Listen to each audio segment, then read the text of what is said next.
Tantor Audio, a division of Recorded Books, presents the UFO Abduction book, Extraordinary Encounters of the Terrifying Kind, by Brad Steiger, narrated by Chris Sorensen. Foreword.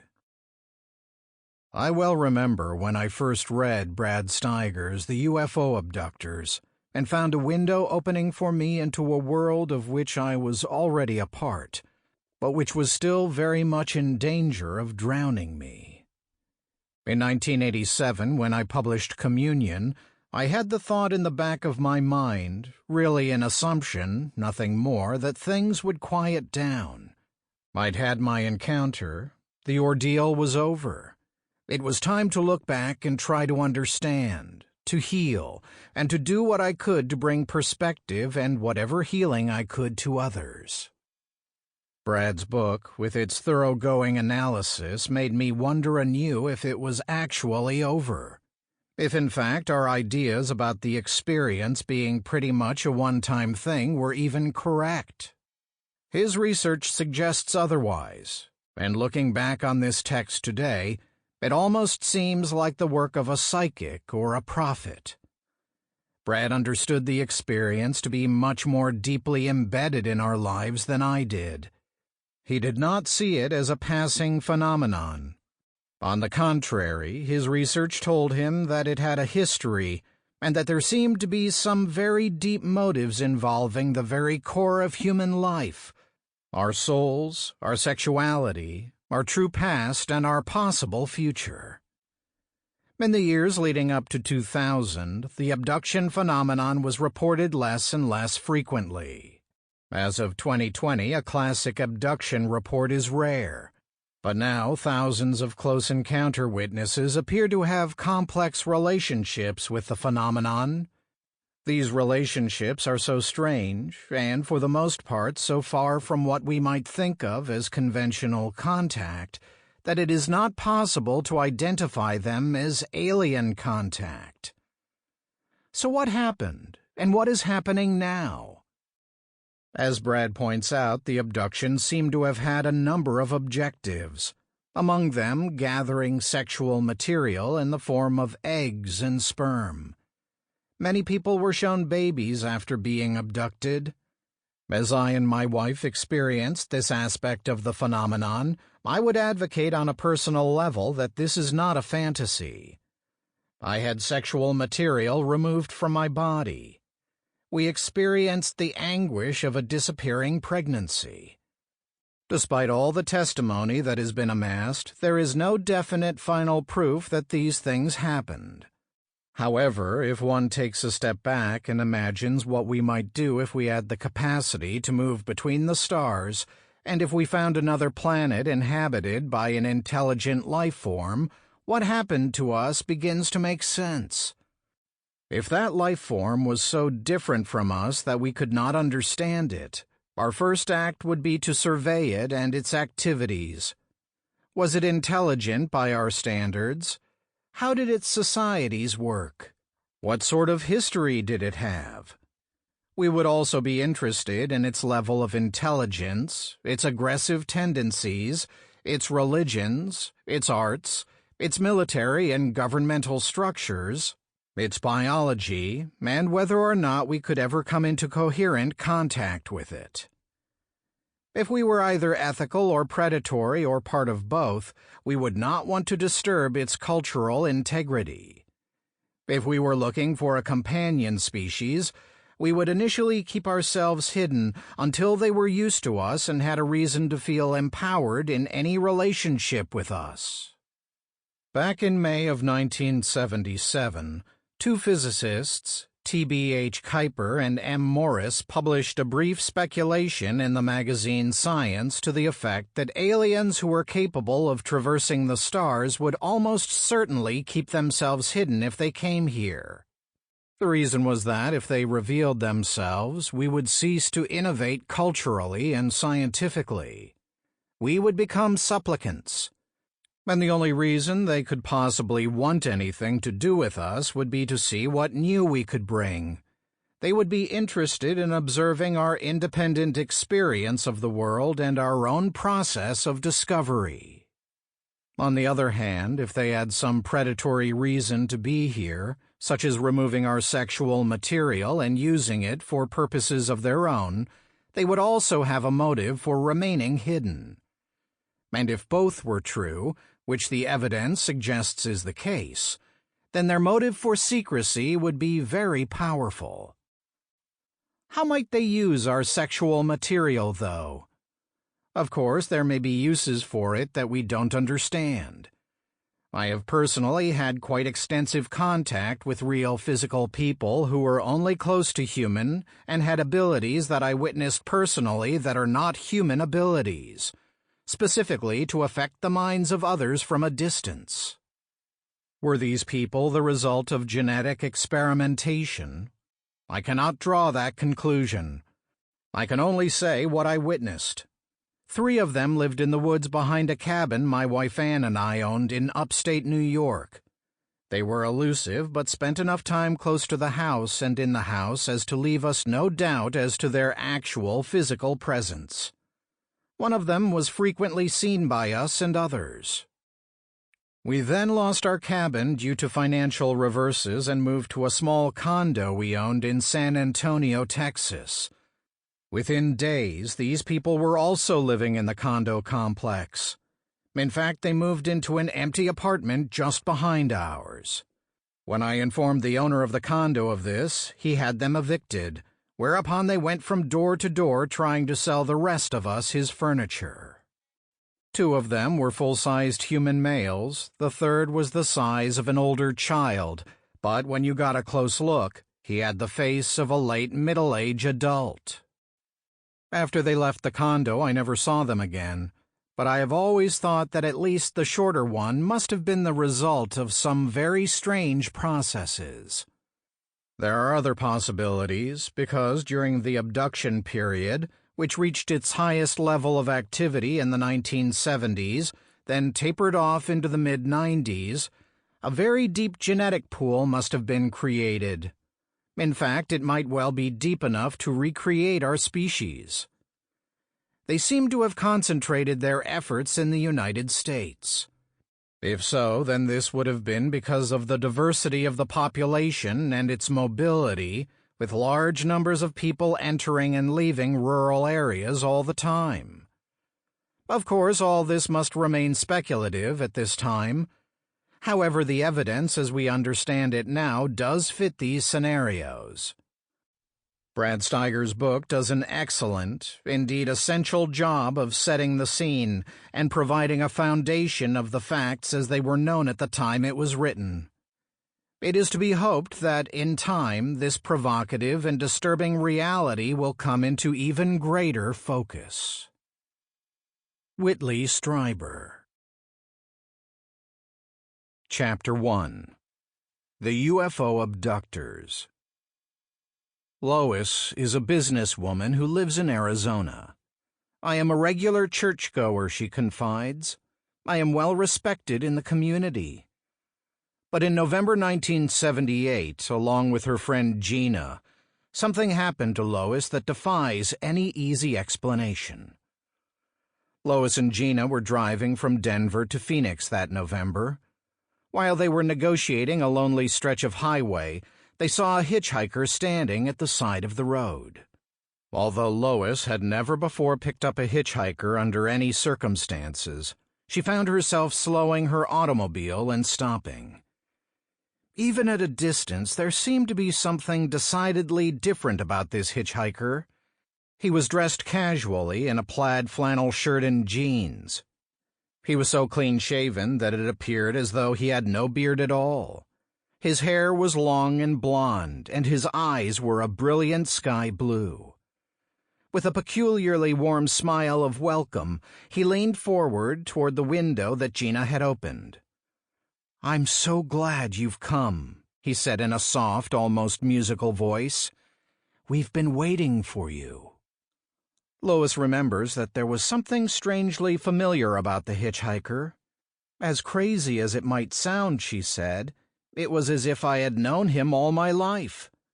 Gina is usually kind of shy around strangers, especially males, but she was smiling from ear to ear, as though she were greeting an old friend. Her memory becomes very sketchy after the hitchhiker's statement that they had been waiting for them. She doesn't remember driving her car off the highway. It was more as though something had picked up her Pontiac and floated it toward a large craft that was hovering over the desert. Lois does, however, recall the stranger continuing to calm her fears by speaking to the two women in soothing, loving tones. Gina and I were separated, Lois stated, nodding her head in self-confirmation, and I didn't see her again for quite a while. The beautiful hitchhiker disappeared, and I was surrounded by smallish entities with large, staring eyes. Their mouths were straight lines that I never saw open, but I seemed to hear voices, perhaps by telepathy. Lois's clothing was removed, and she was told that she must lie on a table so that she might be examined. I obeyed everything they said without question, Lois said. It was as if I had been hypnotized or something. I just did whatever they told me. Lois has endured a number of physical illnesses in her life, and she found the being's bedside manner no cooler than that of the average Earth physician. Nothing they did hurt that much, she shrugged. They took some blood, some samples of hair and skin here and there. I was not married at that time and had no children. I had a sense that a lot of the tests had to do with my fertility, or lack of it. Lois was given a gown to wear. They still seemed to be examining my clothing, my purse, everything that I had with me. I had been really nervous when the hitchhiker brought us aboard the space vehicle, but he kept saying over and over that Gina and I had nothing to fear, that they would not hurt us. Although she still had not seen any sign of her companion, Lois was ushered into a room with a soft couch where she might relax. There appeared to be a vast window in the room that looked out toward the night sky. It really seemed as though we were moving through space, Lois commented. It was like we were traveling to another world. Lois had no concept of how long she might have been in that room, staring spellbound at what seemed to be colors and lights swirling past the window. The next thing I remember is when an elderly bearded man in a robe came into the room, Lois told us. He looked like a regular normal Earthman. He was a bit above medium height and well-proportioned. She remembers only snatches of their conversation. "Why have you taken me on board this craft?" "Because you are one of us." "Who are you?" "You will remember in the fullness of time." "Who are the little guys with the big heads and large eyes?" "You will remember in the fullness of time." "Why did they examine me as if they were doctors?" "To see how you are, to see if you are well." "Why do you care about me?" "Because you have the key." "I have a key? What key do I have?" "You will remember when the time is right." The next clear memory that Lois has is of waking in her car along a lonely desert road, far from the main highway. Gina was once again beside her. They were both hungry and thirsty. They looked at each other but said nothing. After the two confused women drove to the nearest town, they discovered to their amazement that 5 days had passed. They hurriedly made reassuring calls to the anxious friends and relatives who had been expecting them. In the years that have passed since the UFO abduction, Lois and Gina have seldom exchanged memories of the incredible experience. Actually, Lois explained, Gina refuses to discuss it at all. She regards the whole thing as some kind of high spiritual encounter that should not be denigrated by analyzing it. She thinks that we were blessed, and that we should let it go at that.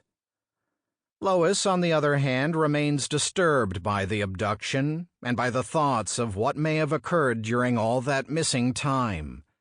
Then, too, shortly after her marriage, she began to experience poltergeist phenomena in her home. Doors would open and close of their own volition, she stated. Telephones would ring at weird times of the night, and there would never be anyone there.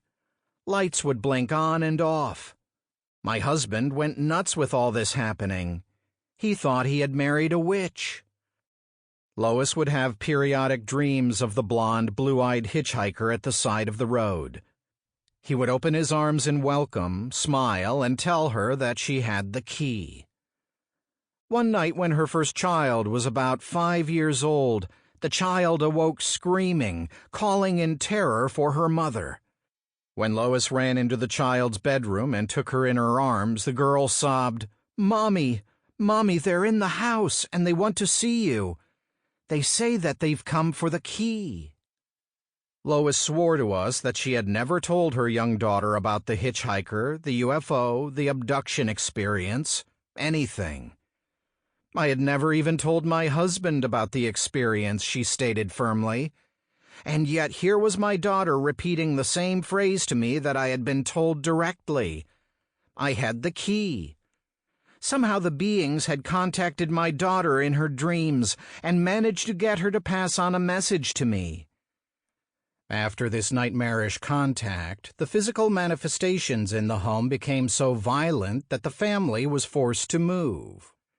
As an additional tragic side effect, Lois's marriage ended. Lois has told no one of her experience. I have kept all this weirdness to myself. I have virtually suffered in complete silence for all these years, she said. I have really undergone a hell because of that experience. I still have no idea what they meant when they said I had the key. The whole thing is really driving me crazy. Ultimately, Lois made the decision to contact my wife Sherry and me in an effort to gain more answers about her abduction experience through the use of hypnotic regression. And there are signs that Lois's experiences are far from over. Just recently, her second daughter, who is now 4 years old, looked up from her toys to remark, "Mommy, it won't be long now before the hitchhiker comes back to see you." Alien Encounters. For over 20 years, I have participated in the hypnotic regression of dozens of men and women who claim to have been abducted for brief periods of time by crew members from UFOs. Many of these contactees claimed to have been given some kind of medical examination. In some instances, they had peculiar punctures and markings in their flesh. In the greatest number of alien encounters, the UFOnauts were described as standing about 5 feet tall and being dressed in one-piece, tight-fitting jumpsuits. Their skin was gray or grayish-green and hairless. Their faces were dominated by large eyes, very often with snake-like slit pupils. They had no discernible lips, just straight lines for mouths. They seldom were described as having noses, just little snubs if at all, but usually the witnesses saw only nostrils clearly flush against the smooth faces. Sometimes a perceptant mentioned pointed ears, but on many occasions commented on the absence of noticeable ears on the large round heads. And repeatedly witnesses described an insignia of a flying serpent on a shoulder patch, a badge, a medallion, or a helmet. It has seemed to me for years now that the UFOnauts may be reptilian or amphibian humanoids, and I believe that they have been interacting with Earth for millions of years. An archaeological enigma with which I dealt extensively in earlier works, Mysteries of Time and Space, The Reality Game, had to do with what appear to be humanoid footprints that are found widely scattered in the geological strata suggestive of 250 million years ago. There are many possible solutions to the mystery, but consider these two. 1. The amphibians evolved into a humanoid species that eventually developed a culture that ran its course or was destroyed in an Atlantis-type catastrophe just after they had been exploring extraterrestrial frontiers. Certain UFOnauts, then, may be the descendants of the survivors of that amphibian culture returning from their space colony to monitor the present dominant species on the home planet. 2. Some of today's ufonauts may, in fact, be a highly advanced reptilian humanoid culture from an extraterrestrial world who evolved into the dominant species on their planet millions of years ago, and who have interacted with our world's evolution as explorers, genetic engineers, or observers. The Policeman and the UFO Crew. The concept of amphibious aliens visiting Earth would have drawn a raucous horse laugh from Ashland, Nebraska city patrolman Herbert Schirmer before the morning of December 3, 1967. Shortly after midnight on the morning that changed his life, Schirmer was struck by a mysterious ray when his cruiser approached a grounded UFO just past the intersection of Highway 6 and 63. Later, during a hypnotic session, Schirmer recalled boarding the UFO and communicating with its crew. He, the alien in command, is telling me the ship is operated by reversible electromagnetism, which has something to do with gravity. I'm standing in a room that is about 26 feet in area. The ceiling is about 6 feet high. The lighting here is red, and it is coming down from strips in the ceiling. They have been observing us for a long period of time, and they think that if they slowly put out reports and have their contacts state the truth, it will help them. He is explaining to a certain extent that they want to puzzle people. They know they are being seen too frequently, and they are trying to confuse the public's mind. There is some kind of program of breeding analysis. Some people have been picked up and changed so that they have agents in our world. They are very smart about the brain and how to change it. They were from 4.5 to 5.5 feet tall. Their uniforms were silver gray, very shiny. They wore boots, gloves, and they had a thumb and 4 fingers. Their suits came up around their heads like a pilot's cap. On the right side of their helmet, they had a small antenna just above where the ear would be. I never did see any of their ears. Their chests were bigger than ours. They were built very wiry and muscular. They walked with a very straight posture. Their eyes are the one thing that I will never forget. The pupil went up and down like a slit. When they looked at me, they stared straight in my eyes. They didn't blink. It was real uncomfortable.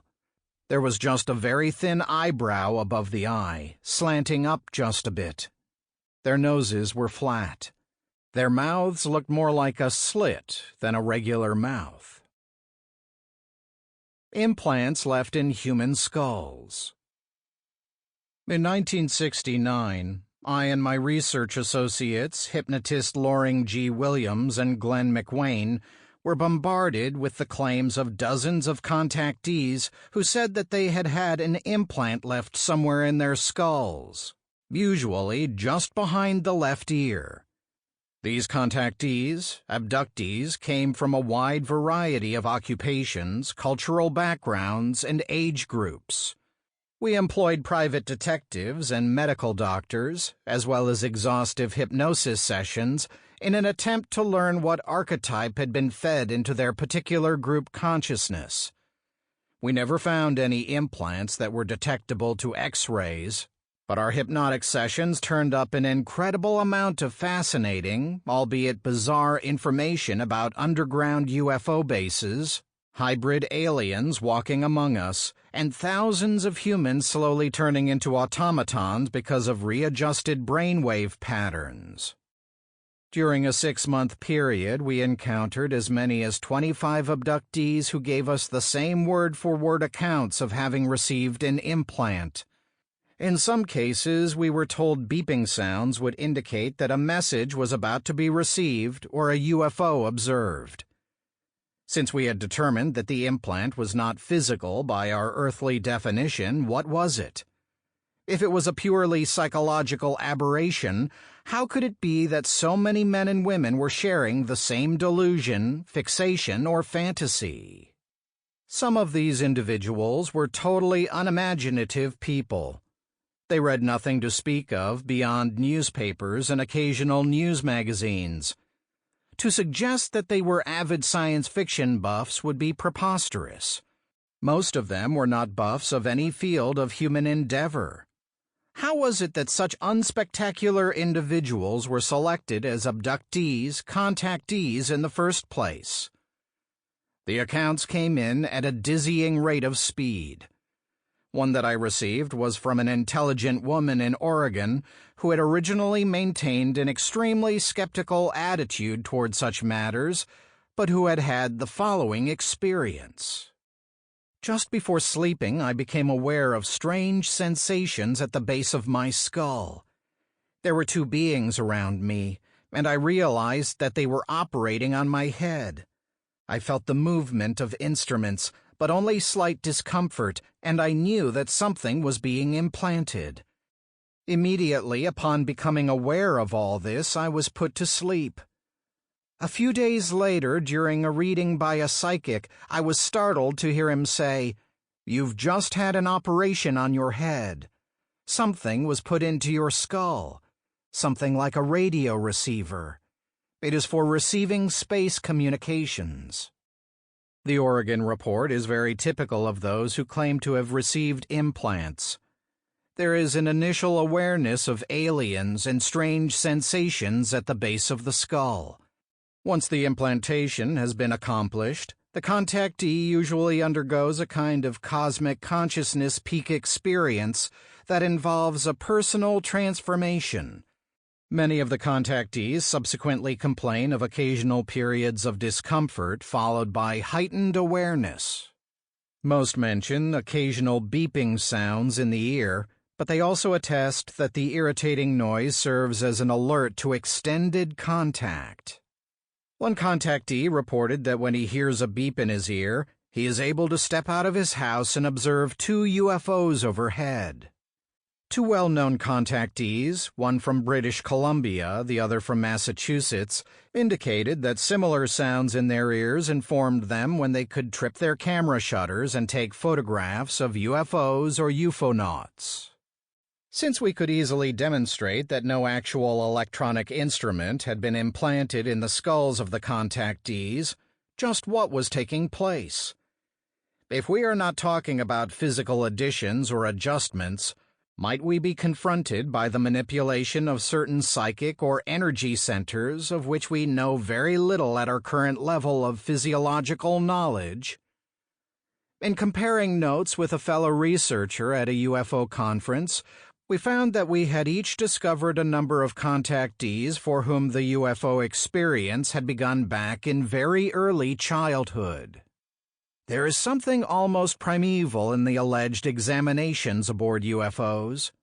In those primitive societies that emphasize pubertal initiation or rites of passage, the young child or the supplicant is snatched away by masked members of a secret society or by stony-faced elders. They are taken to a place of testing, often unconsciously womb-like in design or shape. When they have endured the testing process, they are returned to the village a new person, a transformed individual. So too is the UFO abductee taken away by a secret people whose faces, with their large expressionless eyes and slit-like mouths, appear mask-like. The place of testing is not only womb-like, but an egg-shaped enclosure. And after they survive the rites of initiation, the abductee is returned to society as a transformed individual.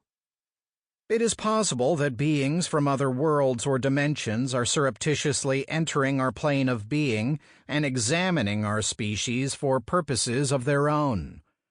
On the other hand, it may be that the abductees are having genuine encounters, but of a nature whose true and total significance we have yet to determine. Is humankind continuing to relive a cultural memory of trial and initiation? Or are we the unwilling subjects of interdimensional alien experiments? 4 abductions for Barbara. Dr. R. Leo Sprinkle of the University of Wyoming in Laramie hypnotized and regressed Barbara Shute of Weaver, Iowa, and discovered that she had been a 4-time victim of UFO abductors. It was in September of 1981 when Barbara awoke dizzy and nauseated. Sample complete. Ready to continue?